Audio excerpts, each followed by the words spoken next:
In the early 20th century, a fire was lit in Bengal.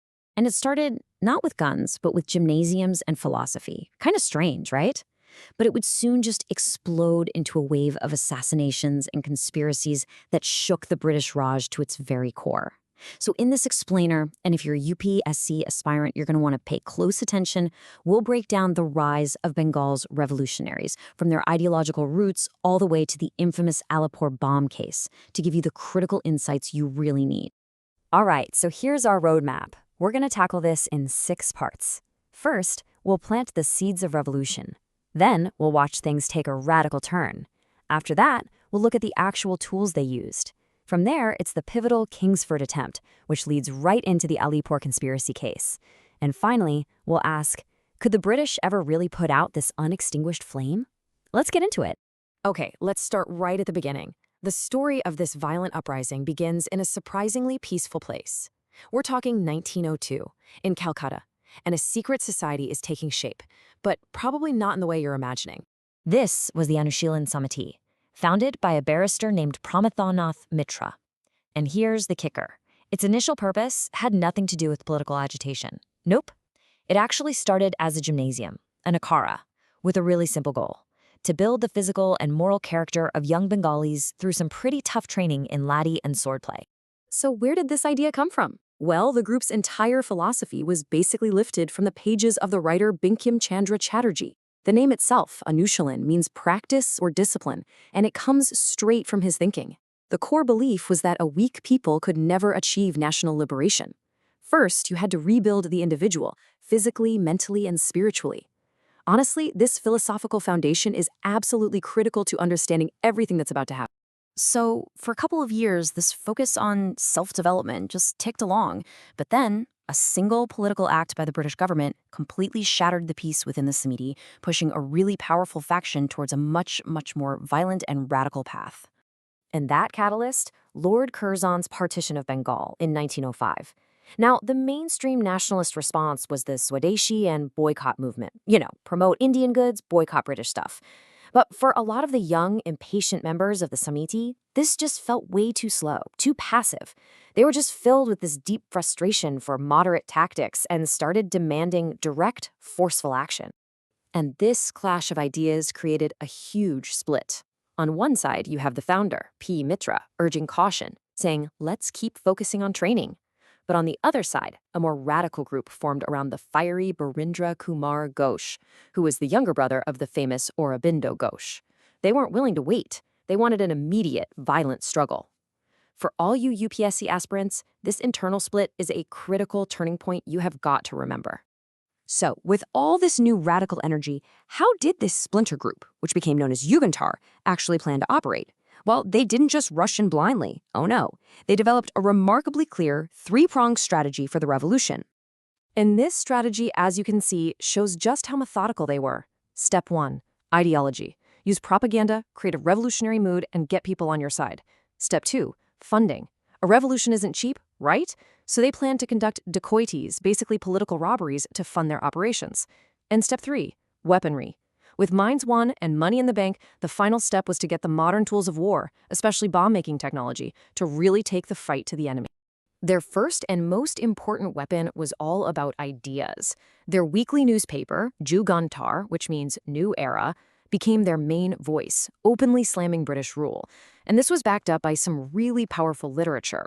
Aurobindo Ghosh's pamphlet, Bhavani Mandir, laid out the spiritual case for revolution, while books like Vartaman Rananiti were basically practical military manuals. The message was simple, direct, and powerful. Force must be met with force. Okay, so let's see how this 3-part strategy of propaganda, funding, and weapons actually translated into action. The group started to test its strength, and this led to a pretty dramatic escalation that would end in one of the most infamous assassination attempts of the entire era. The revolutionaries got bolder and bolder. You can see it on the timeline here. After a couple of failed attempts on 2 lieutenant governors in late 1907, they set their sights on a new target, Judge Douglas Kingsford. He had become notorious for handing down just brutal sentences, including floggings, to young Indians involved in the Swadeshi movement. He was a symbol of colonial oppression, and that made him a prime target. So on the evening of April 30th, 1908, two young revolutionaries, Prafulla Chaki and Khudiram Bose, were lying in wait. They see a carriage that looks identical to Kingsford's approaching, and they hurl their bomb. But in a tragic, awful case of mistaken identity, the carriage wasn't carrying the judge. It was occupied by the wife and daughter of another British barrister. Both of them were killed in the explosion. This botched assassination, this very public act of violence, well, it was the spark that lit a powder keg. It triggered a massive, swift crackdown by the British authorities, leading directly to a landmark trial that was designed to completely uproot the entire revolutionary movement. The aftermath was just immediate and incredibly dramatic. Prafulla Chaki, cornered by police, took his own life rather than be captured. Khudiram Bose was arrested, tried, and at just 18 years old, he famously smiled when he heard his death sentence. His hanging turned him into a national martyr overnight. Meanwhile, acting on a tip, the police raided a garden house in the Monaktala suburb of Calcutta, and they found the nerve center of the whole operation, a secret bomb factory. And the discovery of that bomb factory led directly to the famous Alipore Conspiracy Case. 34 members of the Anushilan Samiti, including the entire leadership corps, like Barindra Ghosh and his brother Aurobindo, were arrested. They were all put on trial for conspiracy to wage war against the king. This was the British government's big play, their attempt to cut the head off the snake to dismantle the entire revolutionary network in Bengal in one single blow. So in response to this whole conspiracy, the British brought in brand new repressive laws, like the Criminal Law Amendment Act of 1908, specifically designed to crush these Samitis and ban everything they did. They'd arrested the leaders, they'd outlawed the organizations, but the big question is, did it actually work? Did they manage to put out the revolutionary fire? And the answer to that is a resounding no, not even close.